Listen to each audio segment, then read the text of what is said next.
Thank you very much. That's Sappho. And as you expect, he's called the 10th muse by the ancients.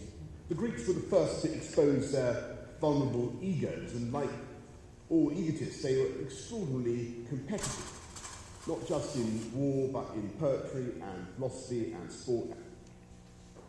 Good morning. So, as you've hopefully noticed, if you took this link to this debate, which I think is absolutely hilarious, charming, interesting. By the way, Boris is also an American citizen. He's not just a British citizen, and I think he's my favorite politician. And I'd love for him to run for president. That would be great. But unfortunately, he's just totally concentrated on British politics. If you notice, during this particular debate, he was also the mayor of London, and that was the period when they hosted the Olympics, and it was considered a great success. My favorite part of that was when they had the Queen parachute into the stadium. If you remember that, she parachuted in, I believe, with the current James Bond, if I recall. So that was terrific. I think he's still a minister, an MP, but he's also had been the go-between concerning Brexit with the EU.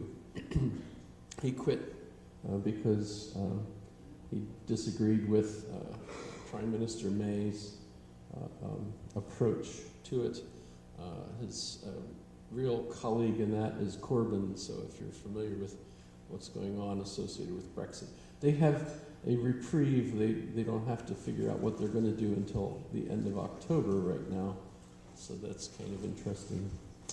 However, the of course interesting thing here is that Boris is arguing pro-Greece. That Greece is the country that had the most impact on Western civilization and democracy, and his competition in this particular case is Mary Beard, who is absolutely precious. I don't know if you're familiar with her and her work. Lots of her books. She's got fantastic books, and I love her sneakers. If you've ever seen any of her videos where she's guiding us through the Romans and things of that sort, and she pedals a bike, usually in red sneakers, but she also just kind of stomps around, and she's absolutely fascinating and terrific. And by the way, in the competition here, of course, Intelligence Squared always offers a vote for the audience, and not just for the audience in situ, but also for folks watching it live, which you can do. If you get on their email, you could get notification of when they're going to have a debate and actually watch it live and vote yourself virtually. Really, just because you're on the internet doesn't mean it's not a real vote. In any case, in this particular one, and by the way they always do it in Intelligence Squared is they first take a vote of the audience on the same question at the beginning of the debate, and then they take a second vote towards the end of it, with still time for them to gather the votes and announce who won, etc. But the point of the competition is who changes the vote in their own favor the most. So it's not like who actually wins necessarily, but who ends up with more votes than the other. And one of the votes you could have made in each of those selections is neither, right? So you can vote for no preference, etc. And in this particular one, the question then, of course, is which of the civilizations of either Greece or ancient Rome, in your mind, had a greater impact on modern democracy, modern civilization? And that's actually the quiz question I would like to ask for today. Which of those positions, following the debate, of course, so do watch the debate and see what you think, which one, I mean, it's actually kind of a silly question, of course, because it's so complex, but it's still interesting and worth thinking about. And today we're looking at John Dewey and democracy in general. So get back to the syllabus. So John Dewey, Democratic Habits of Thought and Action. And when we think about John Dewey, we have to, of course, place him in his cultural niche. We can look at Wikipedia, which of course is a representation of our cultural niche today, I think, that we can first go to Wikipedia and all that implies. And so we see that Dewey was born a year before the Civil War began, died a year after I was born. So that doesn't necessarily mean that his spirit passed on to me, because of course I think since I was born in 51, which was the year Wittgenstein died, I believe, so I think of myself as kind of receiving the spirit, one candle lighting the next as it goes out. Wittgenstein, maybe. Of course, he was way more rich, but shucks. In any case, so John Dewey, New Englander, Vermont, the University of Vermont. If you've ever been to Vermont, visited Vermont, interesting little place, not very big. You could easily drive across all of New England in an afternoon, I think, just about. Maybe not. I've never been to Maine, so but I did spend one summer at Middlebury College for a Russian immersion, rehash, whatever, back to class, refresher, right? So I did spend 9 weeks in Vermont, in Middlebury, which is right near Burlington, Vermont, which is way small compared to any place, like Anchorage, for example, or even Wasilla. I don't think Burlington is as big as Wasilla. But Vermont has a Vermont college. That's where Dewey went, along with his brothers, by the way, and oddly, they were all there together, even though he was the youngest. When he graduated, he headed off to Johns Hopkins University in Maryland, and what was odd was he wanted to go and be a philosophy professor. That's what he chose, he wanted to do. And his advisors told him, well, no, you shouldn't do that, because if you're going to be teaching philosophy, you also have to be a minister. And he wasn't thinking about becoming a minister, going to seminary or anything. But he stuck to his desires, went to Johns Hopkins, got his PhD in philosophy. And by the way, while he was there, one of the people teaching there at the time was Charles Sanders Peirce. So that's kind of the physical connection between Dewey and other members of the pragmatist movement.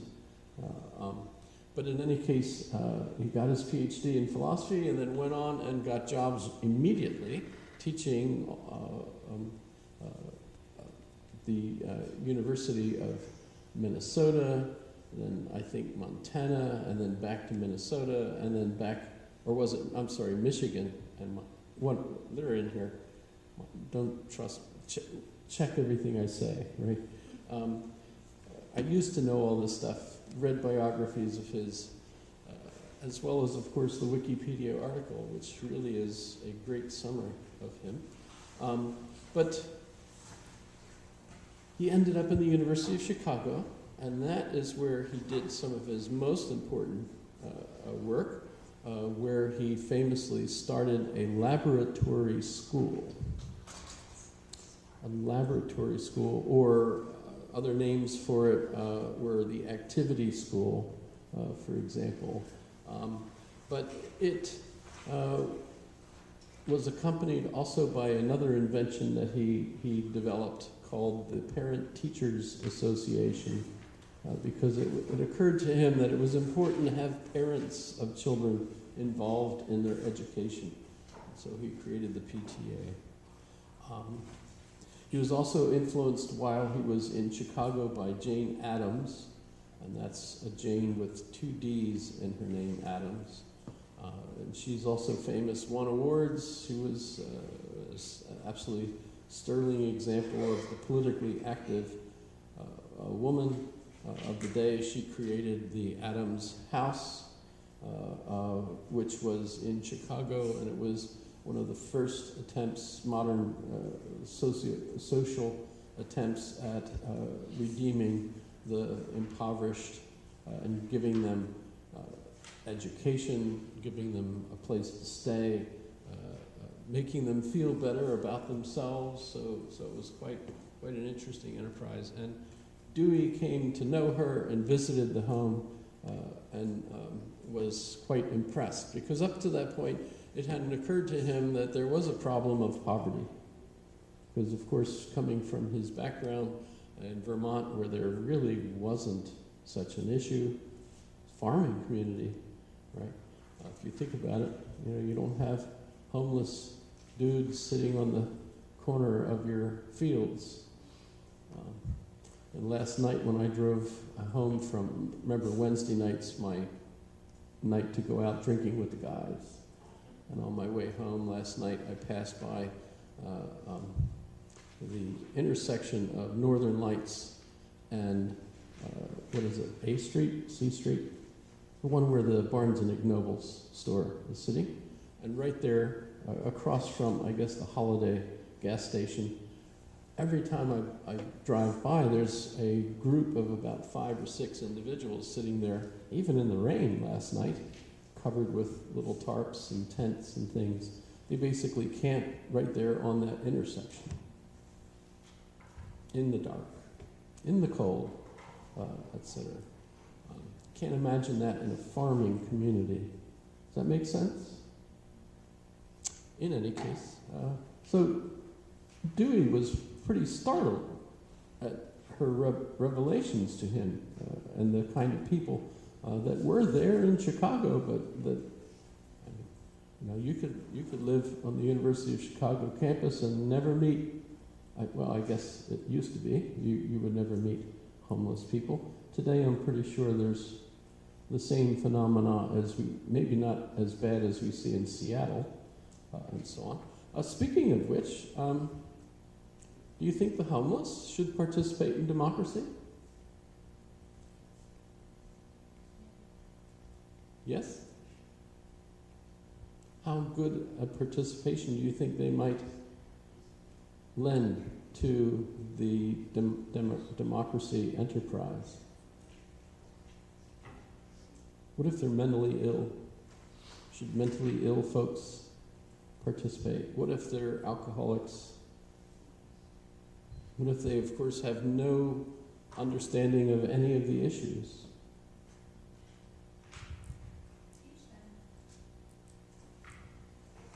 Have you ever tried teaching someone who was an alcoholic? Very frustrating.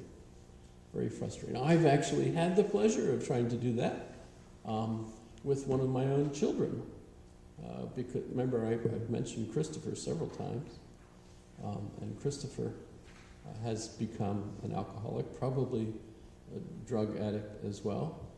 He's currently, this isn't really wood, living with someone who's taking care of him pretty well and keeping him away from those things.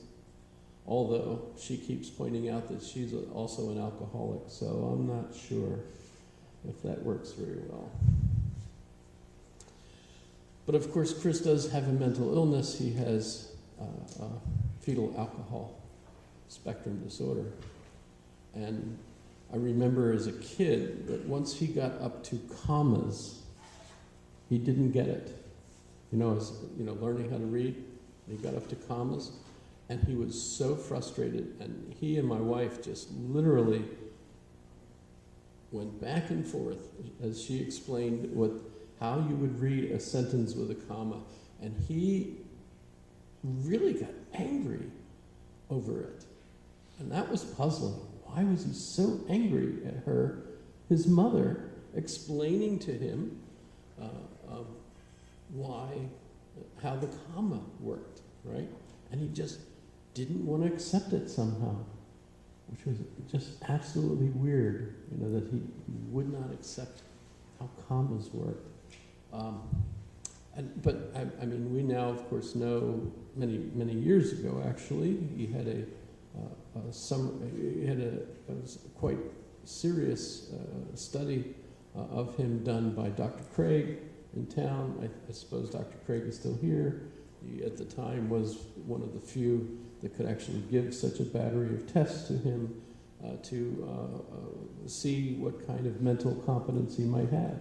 And the results were absolutely startling even to us, because it turned out not to be just mental, but even his reaction time to things, which opened up quite a startling realization to us of why, as a kid, he would have so many accidents and things, because he did. And part of that was because his mental ability to react to things, he would often see something coming at him and just stand there like, like the classic, I couldn't figure out why the Frisbee kept getting bigger and then it hit me, kind of joke, but some of them were serious accidents. He was the only one I've ever had in my house that fell into the dishwasher while it was open, right? And that was why we learned not to put anything sharp sticking up, as he slashed his abdomen on a fork or something. But his reaction time, if he ever got into a fight, the other person would punch him and he would be just surprised. He'd never be able to react to the fight. So there's lots of actual issues associated with fetal alcoholism, not just the ability to understand commas when you're reading a text, etc. His terrific memorization ability, by the way, you can memorize all the planes in the Air Force, etc. But he can't tell time.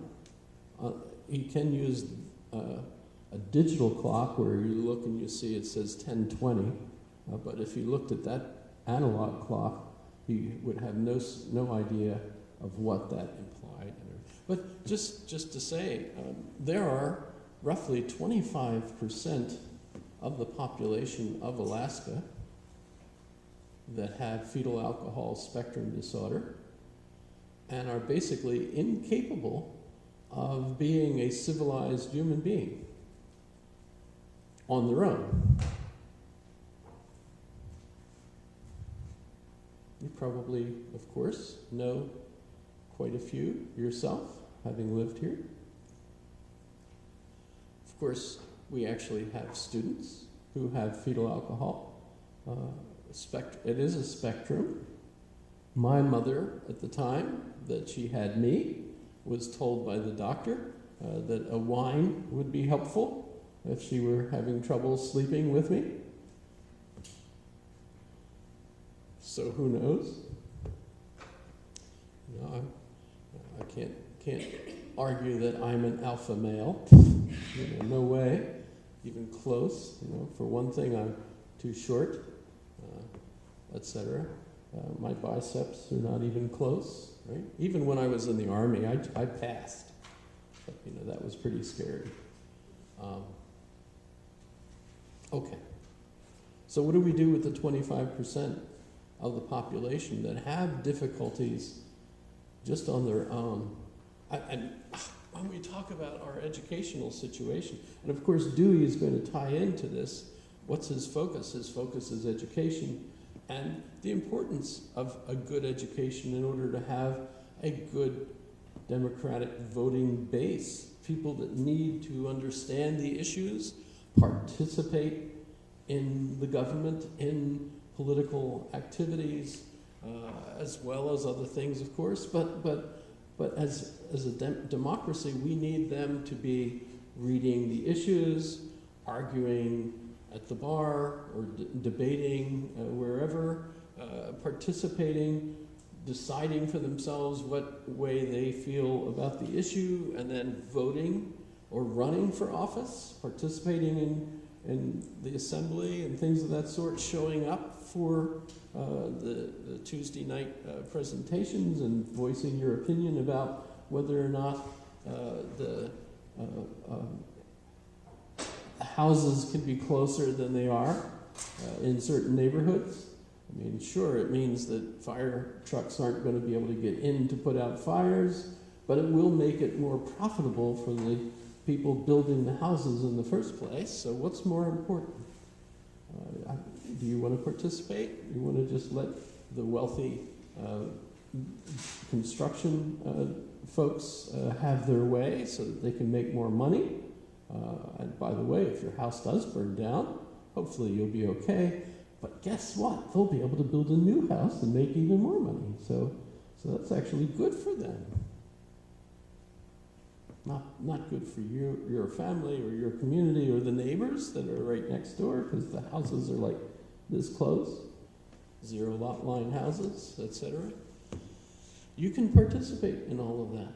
By the way, it's boring. It is awful, sitting there for hours listening to idiots.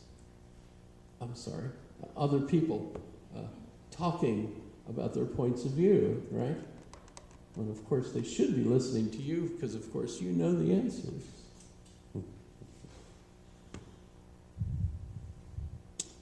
But there are people out there who we can mark down as having a 70 IQ. What's that do for a person? At what point, and by the way, how many of you feel like IQs are not really measurable? I'm obviously persuaded that they're. If you're curious, I highly recommend a very controversial book. I might have already mentioned it.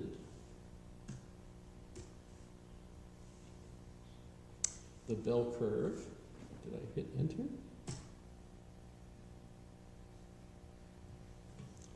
So The Bell Curve, which is by Charles Murray and Richard Herrnstein. Herrnstein is dead. Charles Murray is still very active, and I think I've already mentioned how a lot of people absolutely hate his guts because he's an intellectual and fairly conservative. But in this particular book, the very first part of the book describes the history of intelligence in the sense of how we measure it, when the IQ test was invented, how it's evolved since, why it can be considered to be culturally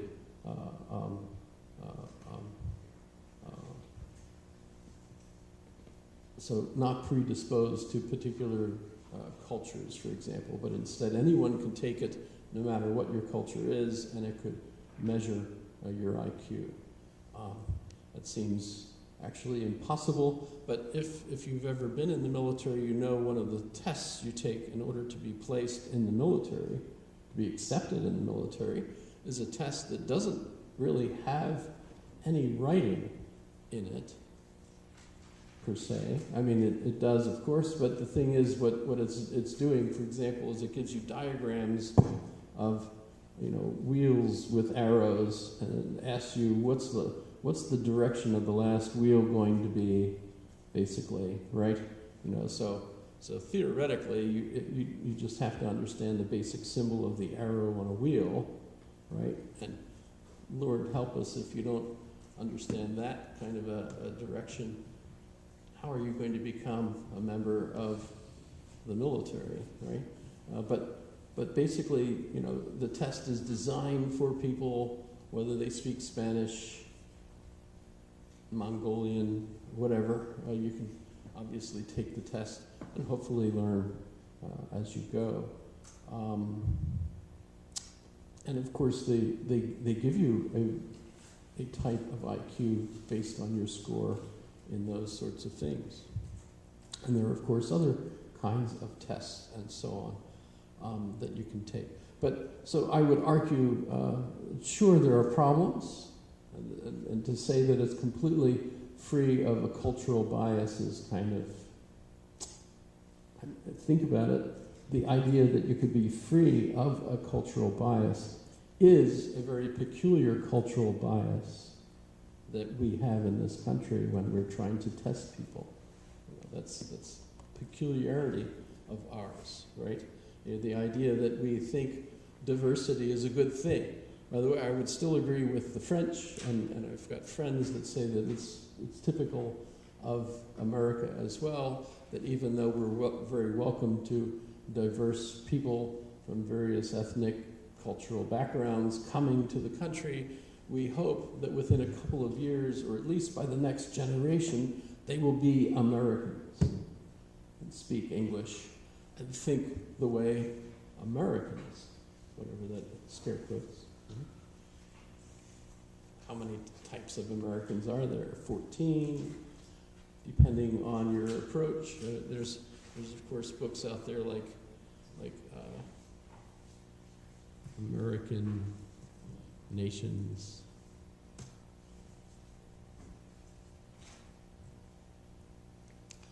I believe in this one he argues there's 14, but there's some others out there that argue there's 11. So where do they all come from? What do they all think? You know, so basically, you know, part of the reason for our election things to work in various states to be the different political colors, maybe red or blue or purple or whatever they are, is because of where the people that live there came from, basically, and that, you know, so that the kind of cultural views that they had as a migrant people stayed with that collection of people while they gradually evolved to be different people and Americans, but that original basis is still there, so that particular area will be different than, say, the Northeast or California. If we look at the political map, it's very clear that what you're looking at are cultural differences across the United States, etc. So we have that, of course. But if we look at the bell curve and Charles Murray, the main point that he makes in this book, and notice this is 94, right? 1994. And his argument in this book is that with the pace of technological change in the modern world, if you're going to get ahead and live as a modern person in this new modern society, you have to be well educated, and that requires a certain level of intelligence in order for you to be successful in getting that education. But it's pretty clear that there's a bell curve, and that what you have are the people at the bottom are always going to be a larger group, and those folks at the bottom are essentially going to be less successful because of various reasons, lots of various reasons. Could be networking, could be who your family is, where you're raised, and so on. But genetic material is what makes us who we are, and a certain way of discovering which groups tend to have higher intelligence. For example, Ashkenazi. The Ashkenazi almost always have IQs of over 140. Are you familiar with the Ashkenazi? I'm very jealous. I wish I were Ashkenazi, but I'm not.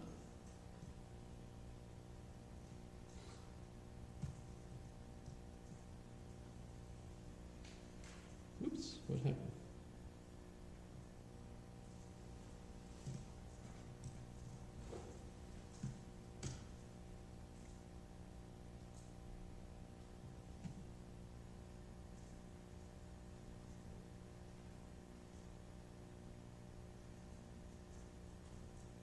The last time I read it, I thought it said 140. But I suppose 107 to 115 isn't diddly squat. So there, of course, the average should be 100. By the way, this also seems to, I think I've mentioned this, this is called the Flynn effect. Yes? Anybody heard the Flynn effect? I mentioned it?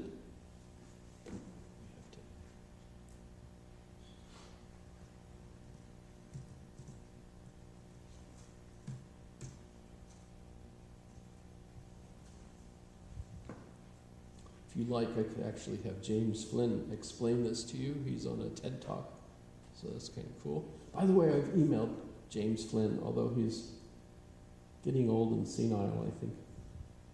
He's retired, lives in New Zealand. But he is the individual that discovered this particular interesting characteristic that the younger people, the younger generations, you might call them a generation, you might also call them a cohort. Cohort is probably a better term with regard to this particular effect, but with each cohort you end up with the IQs going up, although they fix that by making the tests harder. So that it's so the basic point on the scale is still 100, right? So they keep making the test harder so that the smarter people tend to still have a chance of just getting 100, even though they were way smarter, say, than 2 or 3 generations before. So that's kind of interesting. And by the way, this of course, is hard to figure out. Why is this the case? It is a statistical thing, so it doesn't necessarily mean every person in the new cohort is smarter than the previous cohort, et cetera, et cetera.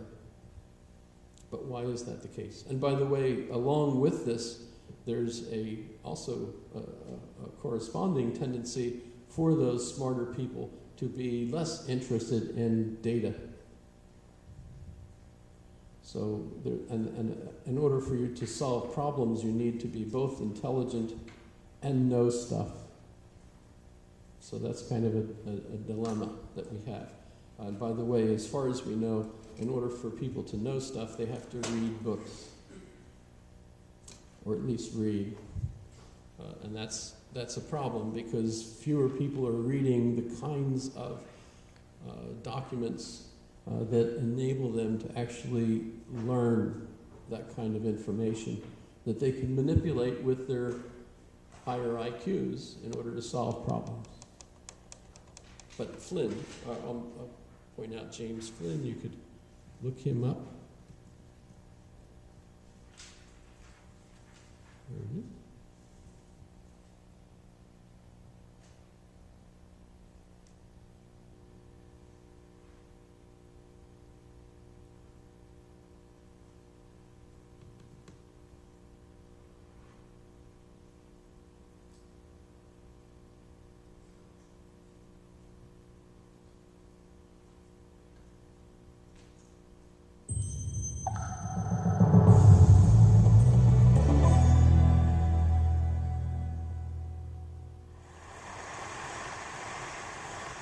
We're going to take a quick voyage over the cognitive history of the 20th century, because during that century our minds have altered dramatically.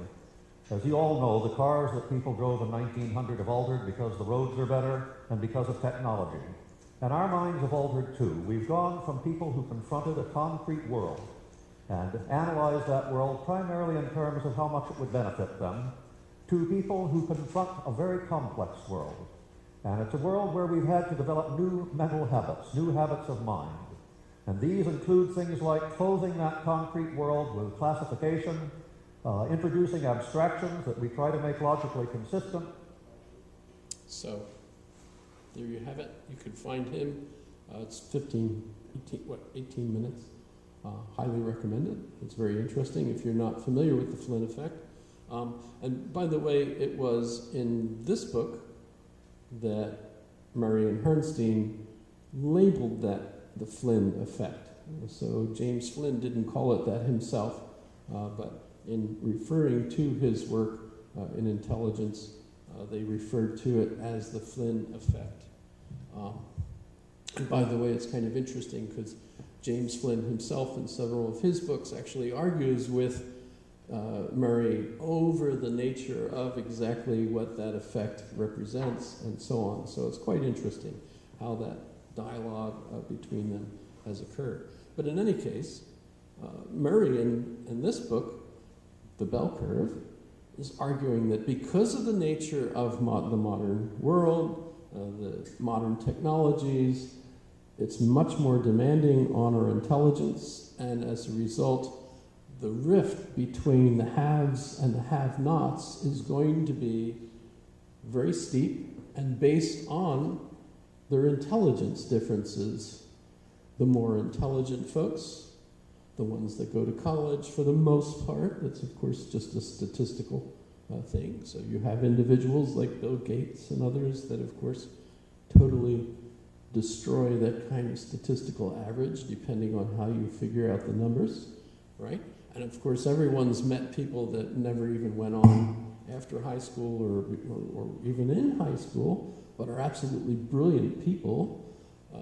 Besides that, we also have brilliant people who are autodidacts, right? Those people that read books and become knowledgeable about things on their own, apart from schools and so on. So schooling is really just one measure, but when they statistically point out that if you want to get this level of income, you ought to have this much education. Of course, it depends on which particular field you get into. My son got into engineering. Civil engineering was his first degree that he got here.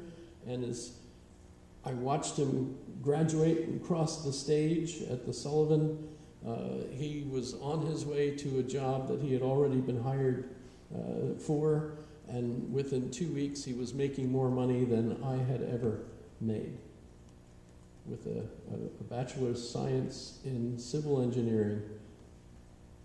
By the way, there were only 12 graduates in Bachelor of Science of Civil Engineering when he graduated, and a couple of them were women, by the way, but he's never been unemployed since. He got bored, basically. I don't think he'd be upset with me saying this, right? But he went on to, obviously this is a different son than my son Christopher, but he went on to get his Bachelor of Arts degree here in the Fine Arts, and then he went to the University of Arizona for his MFA. But he's still working as an engineer, because that's where the money is, by the way, here in Anchorage. So, any of you know Bill? No? He's pretty cool. I like him, not just because he's my son. He's a cool guy. In any case, when we look at this big rift between those with higher socioeconomic status and those with lower, it seems very clear that a certain amount of the difference is explained by a difference in intelligence. Then the question becomes, how much of that is genetic?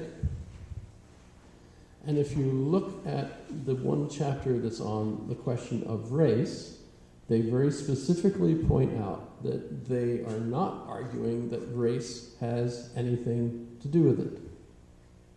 And yet the biggest conflict over this book has been people who didn't read the book, obviously, or at least if they did read it, they didn't understand the book, arguing that this is a racist book.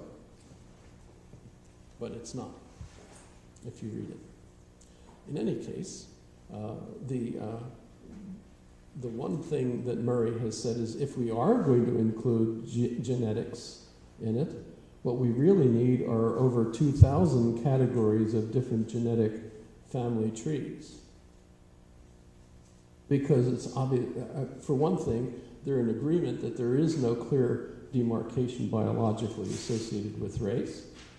We obviously have learned culturally to think of people from different ethnic backgrounds, racial backgrounds, but I'm sure you've heard biologists point out that there's no markers that actually discriminate between being in one. By the way, I've recently discovered that I'm part Neanderthal. And that's pretty cool.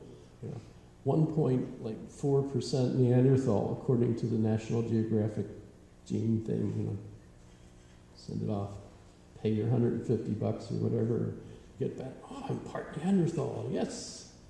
Which, by the way, is why I'm Caucasian, according to the contemporary point of view, that the reason there are Caucasians in the world is because the Neanderthals were Caucasian, and as the people that came from the latest wave from Africa moved into the areas where the Neanderthals were and interbred with them for about thousands of years, and gradually the Neanderthals died out as a specific species. Were they a species? Is that a species? Subspecies? What do they call that?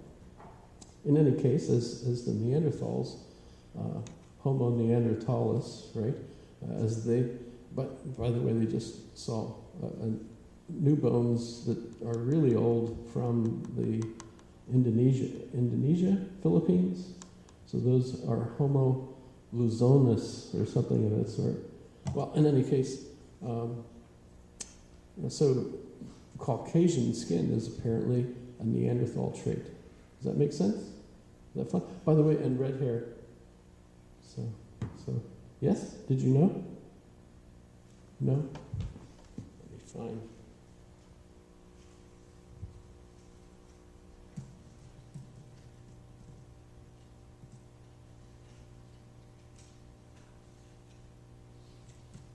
I'll cheat because I'll just go right for.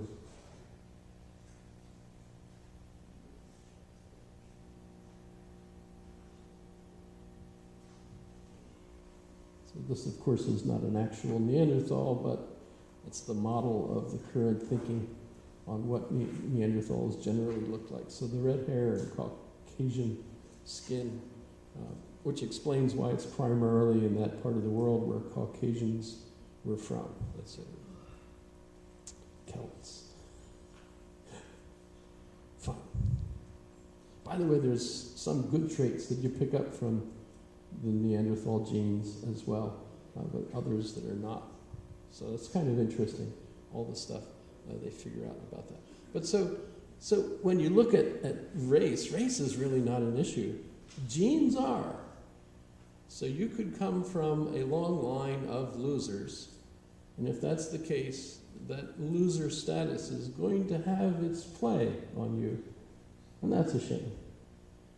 On the other hand, you could be Ashkenazi and basically have thousands of years of families that were weeded out from the dumb folks by their being able to survive various types of holocausts, so that they were the smart ones that knew where to go to get away from the impending doom that others were going to impose on you, etc., right? So that's kind of interesting. I read just the other day that one head of school, a university in the United States during World War II said that Hitler was his best friend, because thanks to Hitler, all these really smart Jewish professors came to his university to escape what was going to happen to them in Europe. And so his faculty became a tremendous faculty at his university, where prior to World War II, universities in the United States were kind of like, eh. But after that, they were like world class, because so many people fled and became part of the universities here. Einstein, Gödel, Oppenheimer. Actually, Oppenheimer was already here as a high school student before he became a physicist. And of course built the bomb, yes? Wasn't the only one, but you know. Okay, so intelligence. There's a genetic aspect to intelligence, yes. Are we being evil by saying that, yes, some people are genetically predisposed to do better in certain kinds of things? That seems pretty obvious. I'm thinking basketball. Remember my mom always saying that if I only had played more basketball, I would have been taller. Yes, that also indicates intelligence was not one of our family traits. You know. Not only were we not tall, we were also not that brilliant, right? You know, it's, at least on my mother's side, I suppose. According to the National Geographic gene thing, my mother's side was from Suomi, or the northern Norwegian area. So that's kind of the Laplanders, those smallish folks that I look at them and I thought, family, wow, I know those characteristics, right? I know where that comes from. So genetics is definitely an important part of it. By the way, if we can eventually find the right genes for intelligence and then fix it, whoa, will that be interesting? By the way, how many of you saw the movie Lucy? Okay, sorry, it is totally dumb, just so you know. We use all of our brains. It's not like we're up to 15%. You know, and if you get up to 100%, you disappear and you're everywhere. Sorry, it's not the way that works. So Dewey is concerned about democracy, because democracies tend to, as the inventor of the term, Aristotle, explained when he categorized the different types of government. Said there were three basic types: the rule of one, rule of a group, and a rule of many, or all, right? And of those, there were good and bad. So the good government by one was a enlightened monarchy, basically. The bad version of rule by one is a tyrant, right? And what makes the difference? Well, the rule of one that's enlightened is educated and wants the best interest of everyone. The tyrant is, on the other hand, selfish, self-serving, etc. And so not interested in the best interest of everyone. Although I'm puzzled over someone like King Lear. Shakespeare plays with this problem. By the way, King Lear officially is called a tragedy, but actually, according to Aristotle, is not a tragedy. In fact, all the tragedies of Shakespeare are not tragedies, according to Aristotle. A categorical problem there, because for Aristotle, tragedies are plots where the main character, the hero, does everything right and is still screwed in the end. Like Jesus. You know, he does everything right, hung up on the boards. That's why he didn't make it to college. Sorry, that's a bad joke. Sorry. Hey, Jesus himself would have a perfect sense of humor. Okay. Circular reasoning, but hey, everything is circular reasoning. It's just a bigger or smaller circle, right?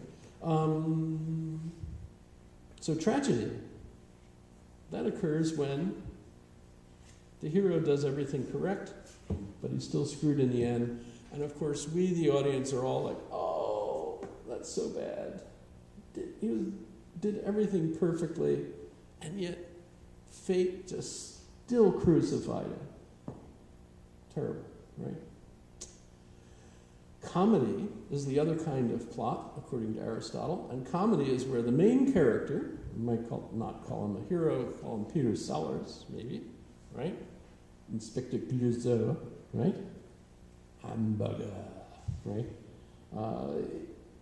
He does everything wrong. Everything wrong. Drops the roll of toilet paper, bends over to pick it up, which is when the two assassins both kill one another, right? You know? So what makes it funny is the guy does everything wrong and still gets his man. Is successful. Totally undeserving. And it's hilarious. And we love it. So that's Aristotle's, so you get the smiley mask and you get the sad mask, right? Tragedy, comedy, right? Mask, by the way, is a Geschichte, a persona, a person, because we're all, everyone in the world is a player or an actor, etc., right? Yes? So, in any case, tragedy, according to Bill Shakespeare, Billy Wigglesworth, is King Lear, who basically does everything wrong.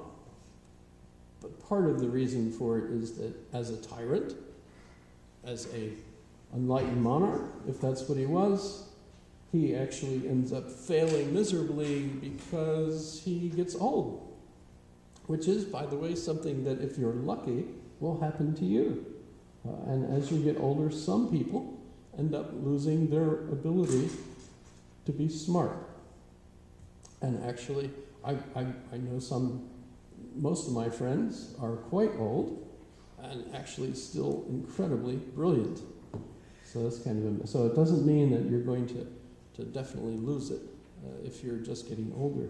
There is a difference. It's kind of amazing. In any case, King Lear obviously gets old and as a result starts making incredibly horrible mistakes and pretty much goes mad as well. And everybody dies. So in that sense, it's tragic. But of course, that has nothing to do with the nature of a tragic plot, according to Aristotle. But so when you look at Aristotle's depiction of the various types of government, you have the rule of one, enlightened monarch, tyrant. Problem with the monarchy is that if you have that shift from the enlightened monarch to a King Lear kind of aged individual, he still is the boss. So everybody has to listen to him, even if he's saying things like, build that wall. And you know the wall isn't going to help anything, That happens, right? But the next type of government for Aristotle is the rule of a group or a select type of set of individuals. His favorite is what he considers the best, literally, is the aristoi. Aristoi means best, right? And so the aristocracy, right, is the best, the rule of the best. And what he means is you've got a group of them. There are other kinds of rules by many, such as a plutocracy, a rule of the wealthy. Not very good, because of course the wealthy are primarily concerned about maintaining their wealth. The aristocracy is best. I know we've grown up as Americans with kind of a hatred for the aristocracy because theoretically we were trained to think that our revolution in 1776 was against an aristocracy, which, by the way, is a false, I think, a not very good interpretation of that, because after all, the aristocracy maintained itself in the United States, the new United States. They were still a rule of the elite. They just didn't take noble titles, right? But they were still essentially an elite group, and that were educated. And when they said all men are created equal, they meant their kind of men were created equal with the king. He wasn't anything special, because me, Thomas Jefferson, I'm just as good as you are. By the way, Jefferson didn't really understand that, I don't think. They were wrong, actually. But of course they won. And of course, eventually, by Andrew Jackson, we had a populist takeover that basically changed the nature of our government from a rule of an aristocracy to a populist kind of government, right? So that's kind of intriguing. So there's also, for example, a theocracy, which is Iran right now. If you're thinking in terms of government, it's a rule of essentially the theologians, the imams, right?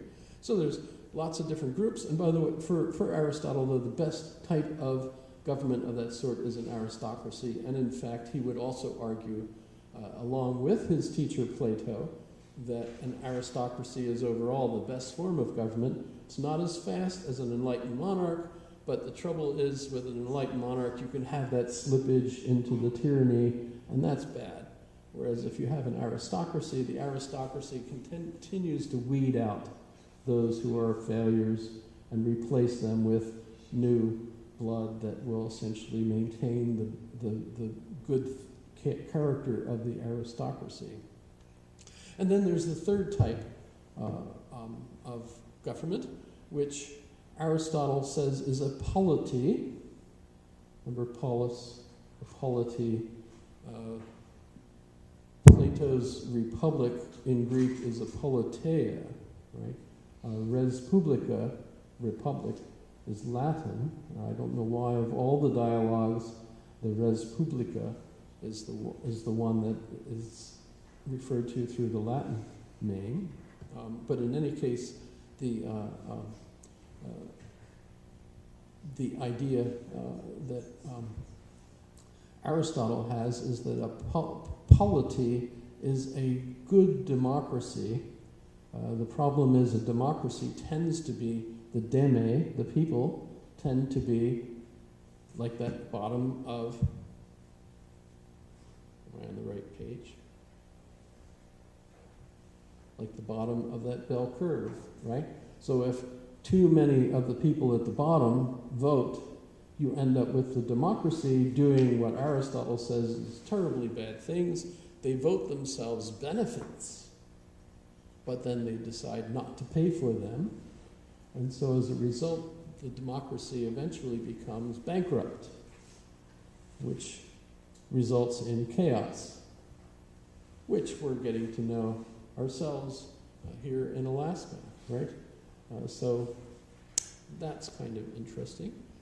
The difference then is with a democracy, strictly called that, you don't have the educated class that is the ruling class. You instead have a populist situation where you have people that don't understand the issues, they don't read the various political positions, they don't know what's going on. They're bribed, perhaps, by someone saying, hey, if you vote for me, I'll give you $3,650, or thereabouts, etc., right? You know, sorry about that. All of this stuff still applies, even though it's from BC, you know. It's kind of interesting. We haven't changed. So, intelligence is important. Education is important.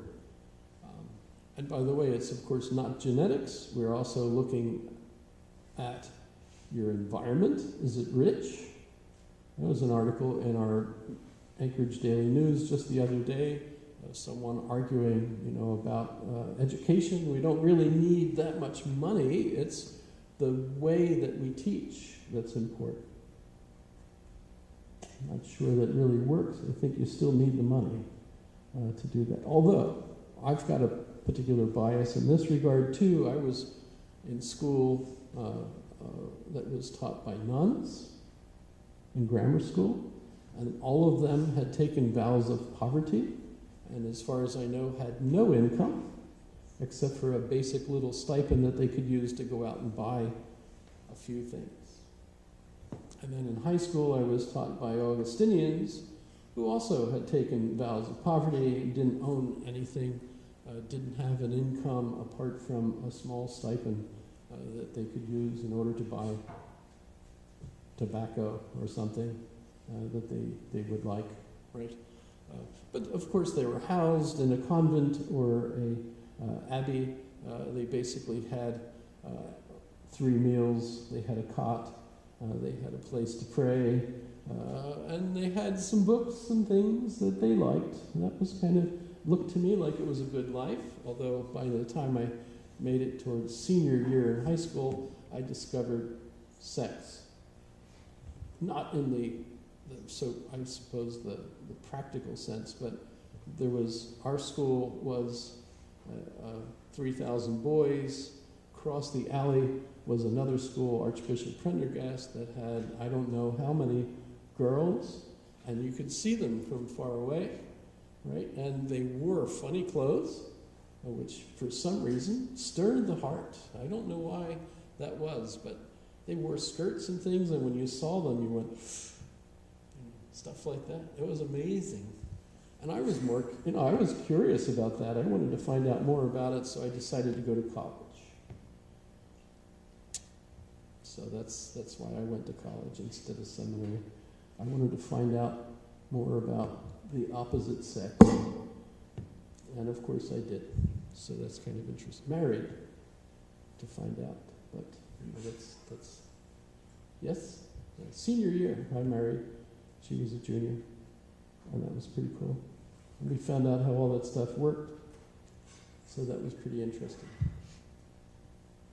By the way, notice we were dismal failures ourselves in actually creating the next generation. That's why we had to adopt. So we adopted 4 children from other adults that managed to figure out how to do that. So that was pretty cool. And they're all absolutely wonderful kids. Even Christopher, we love, even though he's a pain in the buttockle area. However, that's our particular experience with that. But you need an environment. And by the way, we gave our kids such an environment. We have books all over the place. By the way, those turn out to be a pain in the butt during earthquakes. And when you have a house full of books, we still haven't picked them all up. That's pretty much the way the deal is, right? Hopefully once it's warm enough outside that I can open the garage door and everything falls out, because during the earthquake a lot of stuff went up against the garage door, so I haven't been able to open that yet. But once I do and everything, we'll rearrange things. Maybe we'll have a book sale, hopefully. Of course, the trouble is if you check Amazon for most of our books, they're like worth a penny, which is not worth it. If you spent $15 on the book and then you sell it for a penny, that's like a loss of $14.99, if you think of it. Oh, exactly. I couldn't have said it better myself, actually. Okay, so life and works. What I mentioned education. Now, you have to think how this had its impact, not just on the United States, but also on the world. Notice he goes to Japan, he goes to China, he goes to Europe, and everyone's interested in how this new educational system works. And where does it come from? It's actually the dialectical process that Hegel gives us, that applies to everything, all change, right? Well, if that's the way change works, if that's the way evolution works, that's the way education ought to work, right? So instead of just having one room, a one-room schoolhouse with everybody all sitting there, instead what we need is a laboratory school.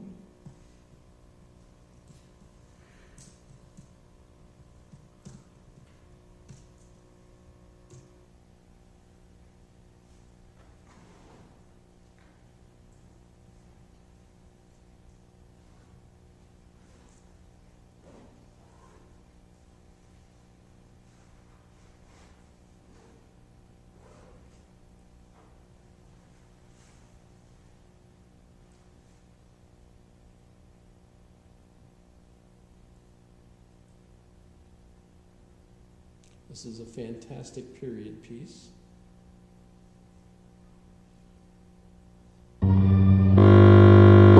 Parent-teacher meeting goes many of the Wilden Oaks. Now hold on, Miss Fox. It's all very well to teach my boy to paint pretty pictures and build birdhouses.